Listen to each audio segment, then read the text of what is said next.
Las actividades socioeconómicas actuales se fundamentan en sistemas de producción, consumo y eliminación de residuos masivos. Hemos estado usando inmensas cantidades de recursos naturales en la producción y el consumo de productos, generando volúmenes excesivos de desechos, gases de escape y aguas residuales. Este hecho se ha convertido en el origen de una grave contaminación de la atmósfera, los ríos, los océanos y los suelos. En Japón, el control sobre el tratamiento de desechos comenzó con la promulgación de la Ley de Sanidad Pública en 1954. Esta ley entró en vigor por razones de salud pública, ya que si la basura orgánica de fácil degradación se dejaba durante mucho tiempo en las calles, podría convertirse en el foco de enfermedades infecciosas. De conformidad con esta ley, se declaró que cada gobierno municipal tendría que dar tratamiento higiénico a los desechos que se generasen en la localidad. Posteriormente, en 1970 se promulgó la Ley de Tratamiento de Desechos, con el fin de proteger la salud pública, preservar el medio ambiente y dar el tratamiento adecuado a los residuos.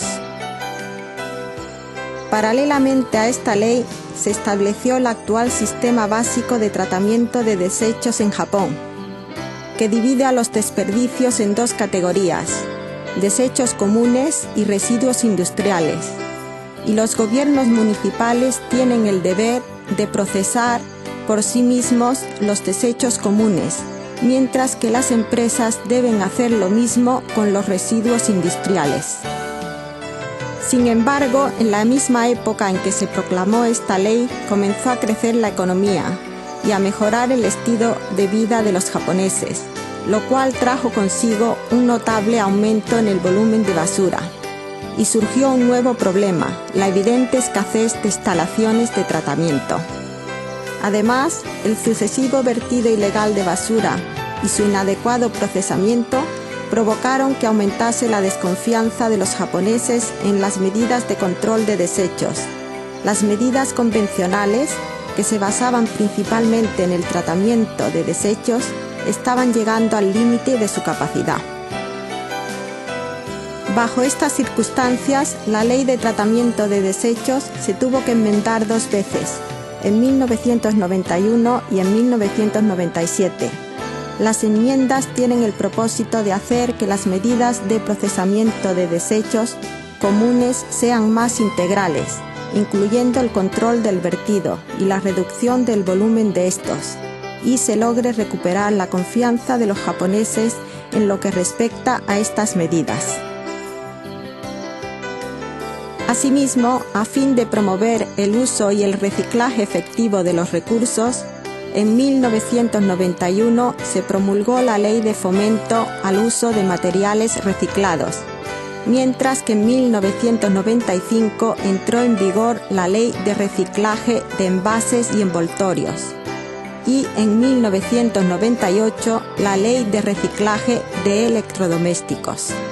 Se están tomando las medidas apropiadas para garantizar el cabal cumplimiento de estas leyes. La actual Ley de Tratamiento de Desechos incorpora las siguientes tres medidas para resolver los problemas de procesamiento de residuos industriales. Primera, reducir el volumen de desechos y promover el reciclaje. Segunda, mejorar no solo la confianza de los japoneses, sino también la seguridad de las medidas de tratamiento de residuos. Y tercera, poner fin al vertido ilegal. Como medida definitiva para lograr el primer objetivo de reducir el volumen de desechos y promover el reciclaje, se exige legalmente a las compañías que tracen un plan de reducción de residuos en su esquema de tratamiento de residuos industriales. También se han moderado ciertas restricciones sobre el reciclaje de los desechos, como por ejemplo si se cuenta con el aval del Ministerio de Salud y Bienestar, se pueden establecer empresas e instalaciones de tratamiento de residuos sin necesidad de obtener otra clase de autorizaciones del Estado. Con respecto a la segunda medida de mejorar la confianza de los japoneses y la seguridad de las medidas del procesamiento de residuos, la ley exige que antes de establecer instalaciones de tratamiento de residuos, se investigue el impacto sobre las condiciones de vida de las áreas vecinas y se tomen en consideración estos factores. Otras medidas permiten, por ejemplo, inspeccionar las solicitudes de autorización, supervisar las opiniones de los residentes y escuchar el dictamen de expertos en asuntos medioambientales. Con el fin de aumentar la confianza de los japoneses en las medidas de tratamiento y mejorar la seguridad, se han incorporado también otra serie de medidas, tales como un plan de mantenimiento y control de instalaciones, registros e inspecciones de las condiciones de control y otras. Y para lograr el tercer objetivo de poner fin al vertido ilegal, se han adoptado estrictas medidas penales a fin de fortalecer el control sobre esta clase de práctica ilícita y se ha comenzado a usar un sistema de manifiestos u hojas de control que se aplican sobre toda clase de residuos industriales. Este sistema tiene el objetivo de esclarecer la responsabilidad de las empresas de dar tratamiento correcto a sus residuos y controlar el flujo de estos. Como resultado, aun en el caso de que una empresa haya contratado a un especialista en tratamiento de residuos industriales, ésta continuará teniendo la obligación legal de supervisar que dichos residuos sean transportados cabalmente y estén recibiendo un tratamiento correcto. Ahora revisemos las condiciones en las que se generan los residuos industriales en Japón. Como se mencionó anteriormente, los desperdicios se clasifican en dos categorías: desechos comunes y residuos industriales. Se conoce como desechos comunes a la basura en general y a los desechos humanos que producen los hogares y las oficinas. En esta clasificación se incorporan todos los residuos no industriales. Como se puede ver en este cuadro, Japón elimina aproximadamente un total de 50 millones de toneladas anuales de desechos comunes desde 1989. En 1998, alrededor del 75,5% de estos desechos fueron incinerados directamente. Por otra parte, la proporción de reciclaje, es decir, el porcentaje de recursos reciclados, que se obtiene mediante la recolección y el tratamiento intermedio por parte de los gobiernos municipales y las organizaciones civiles, fue del 8% en 1997 y del 9,1% en 1998. Esta proporción está aumentando cada año. De conformidad con la ley, en la clasificación de residuos industriales se incluyen los siguientes 19 tipos de residuos que se generan mediante actividades comerciales.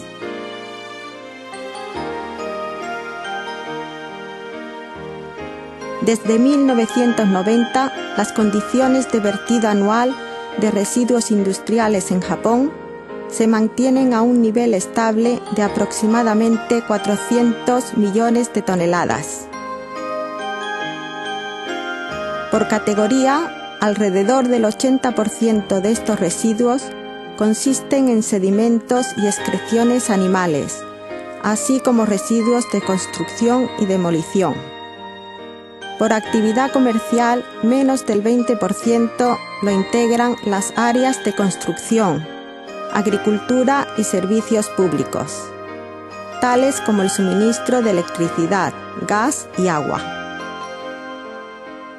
Como se puede ver en este cuadro, en 1998 se recicló el 38% del total de los residuos industriales vertidos. En ese mismo año, la cantidad final de residuos tratados llegó a aproximadamente 800 millones de toneladas. A escala nacional solo quedan 2,6 años de uso efectivo de las instalaciones de tratamiento final de residuos industriales. Esto significa que las condiciones de tratamiento de residuos industriales presentan más dificultades que las de los residuos comunes. Ahora veamos algunos ejemplos relacionados con la preservación del medio ambiente. Estas son las instalaciones de tratamiento final de Oyama, administradas por la Corporación de Protección Medioambiental de la Prefectura de Mie. La superficie total es de unos 130.000 metros cuadrados y cuenta con un vertedero controlado de aproximadamente 2.400.000 metros cúbicos. Entre los residuos que se tratan se pueden citar los sedimentos inorgánicos, escoria, residuos de combustión, desechos de plástico, polvo, vidrio, cerámica, etc. Alrededor del 90% de estos residuos son sedimentos inorgánicos y escoria. Estos residuos se envían al vertedero controlado, que está completamente cubierto con láminas de cloruro de vinilo capaces de controlar la filtración. Mediante las láminas aislantes se aísla por completo al vertedero de la arena y el suelo que lo rodean, previniendo también que se fugue el agua pluvial contaminada con los residuos. El agua pluvial que ha estado en contacto con los residuos es enviada a instalaciones de concentración por lixiviado y drenaje de aguas residuales. De las instalaciones de concentración por lixiviado y drenaje, el agua pluvial acumulada pasa a unas instalaciones de tratamiento por lixiviado, donde se le purifica hasta que alcanza determinado nivel de calidad. Como se puede observar, los valores y niveles pH, DCO, DBO, SS, etc. del agua cumplen satisfactoriamente todos los objetivos de calidad. Las instalaciones de tratamiento por lixiviado aprovechan sistemas biológicos y químicos. Estas instalaciones, con una capacidad de 20 metros cúbicos de depuración por hora, operan en forma automática desde un panel de control en el interior de ellas. De esta forma, las instalaciones de tratamiento final de residuos industriales someten a un riguroso tratamiento los vertederos controlados y el agua pluvial, a fin de no contaminar las áreas vecinas. El control de este sitio es tan estricto que nunca llega a influir sobre el entorno que lo rodea. Como se mencionó anteriormente, la escasez de instalaciones de tratamiento final de residuos industriales se está convirtiendo en un grave problema a escala nacional. Es necesario que los organismos gubernamentales, las empresas y el público en general tomen conciencia de la importancia que reviste la reducción del volumen de residuos industriales y asuman medidas al respecto. Dado que las empresas proporcionan productos y servicios para los consumidores, su papel en el establecimiento de un modelo de sociedad de reciclaje es de vital importancia. Las actividades de esas empresas se expresan mediante el término 3R, es decir, reciclaje, reducción y reutilización.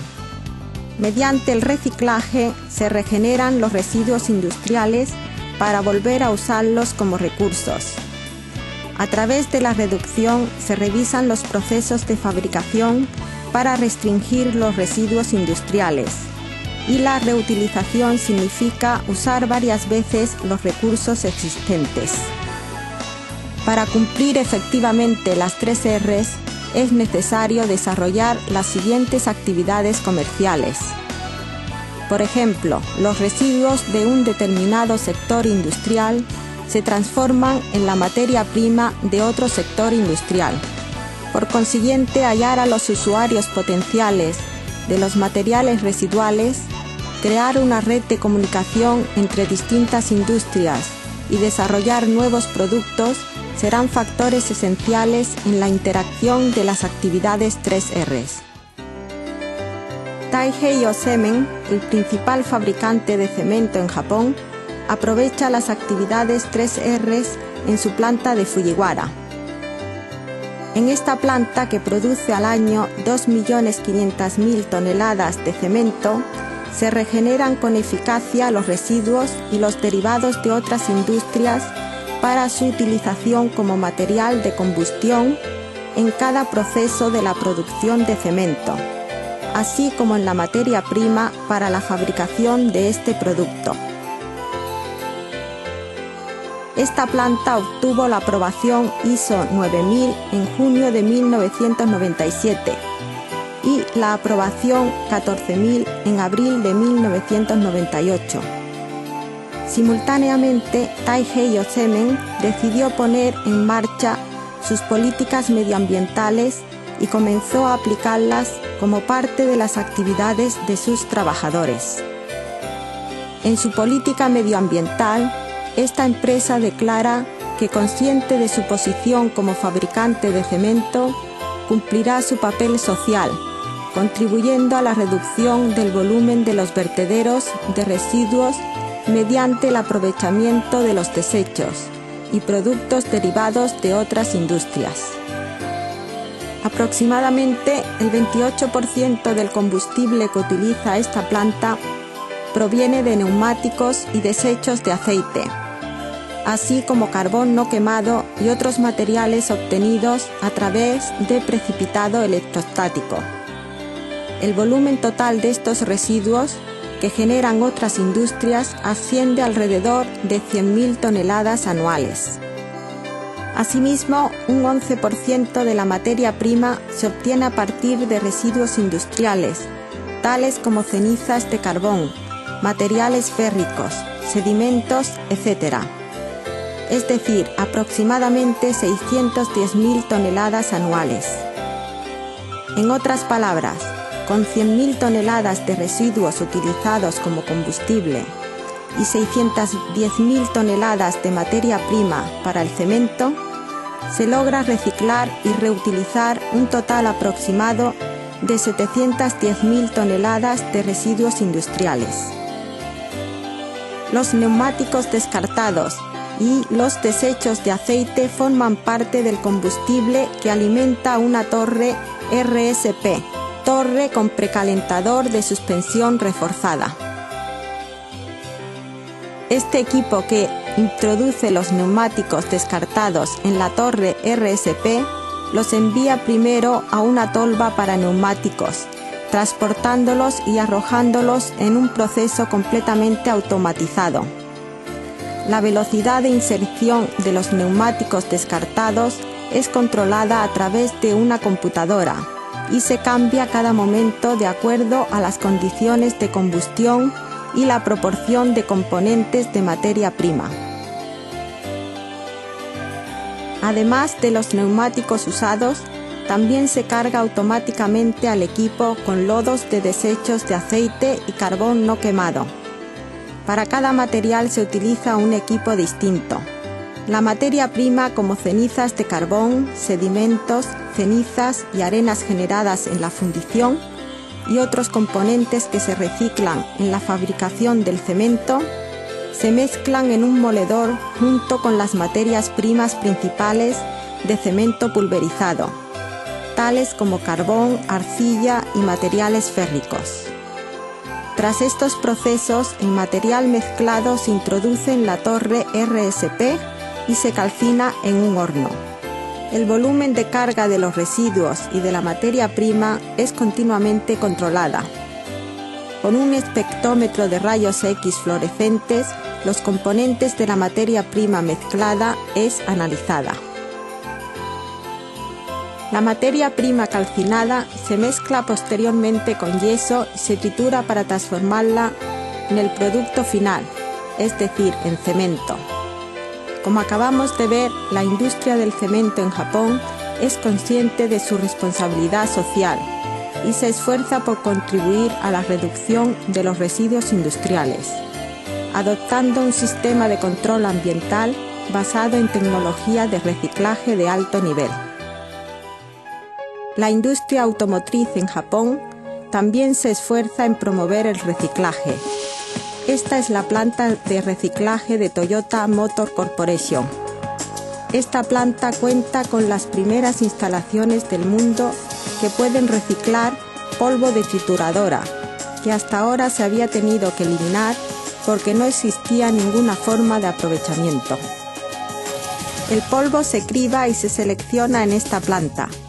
De esta forma es posible separar materiales tales como uretano expandido, cable de cobre, fibras, madera, goma o vidrio, y reciclarlos en la fabricación de combustible sustitutivo o como material amortiguador de ruido en los vehículos. Cualquier clase de polvo restante, tras el proceso se mezcla y solidifica con el fin de evitar la fuga de sustancias tóxicas, tales como plomo, y el volumen de polvo se reduce hasta un 20%. Este proceso ha demostrado su eficacia, alargando la vida de la planta de tratamiento. La industria cervecera comenzó a hacer frente a los problemas medioambientales. En la fábrica de Yokohama de la cervecería Kirin se logró por primera vez en Japón un promedio de 100% de recuperación de residuos industriales y productos derivados, es decir, cero emisiones. Los sedimentos de la cerveza que se generan en el proceso de producción se secan mediante deshidratadores especiales y se regeneran como fertilizantes, composta para hongos y otros productos. Las botellas de vidrio para cerveza se usan más de 20 veces durante aproximadamente 8 años. El vidrio de las botellas del mismo color se recicla en la fabricación de nuevos envases de cristal. El tratamiento de las aguas residuales de la planta dio comienzo hace más de 30 años, usando organismos microscópicos para la purificación a fin de descargar agua limpia en los ríos. Asimismo, esta planta lleva a cabo una minuciosa recolección de desperdicios, clasificados en su lucha por alcanzar el objetivo de cero emisiones. De esta forma, todas las industrias cerveceras en Japón han logrado el objetivo de cero emisiones, pues además de combinar en forma eficiente las actividades 3R, es decir, reciclaje, reducción y reutilización, han llegado a comprender los requisitos ISO 14000. Ha llegado una época en la que debemos pensar en reciclar los productos que usamos en nuestra vida cotidiana, evitando eliminarlos cuando ya no los necesitemos. Cuando pensamos en la conservación del medio ambiente en general del planeta en que vivimos, es necesario que combinemos el tratamiento de los residuos industriales con el reciclaje, la reducción y la reutilización de los residuos, y establezcamos un modelo de sociedad de reciclaje, teniendo en cuenta el flujo de los materiales, desde la reunión de recursos hasta la eliminación del producto. Necesitamos reducir la carga ambiental en general, al procesar materiales desde la fase de uso inicial hasta la de eliminación definitiva. Creemos que este modelo de sociedad de reciclaje es un importante objetivo en nuestro futuro.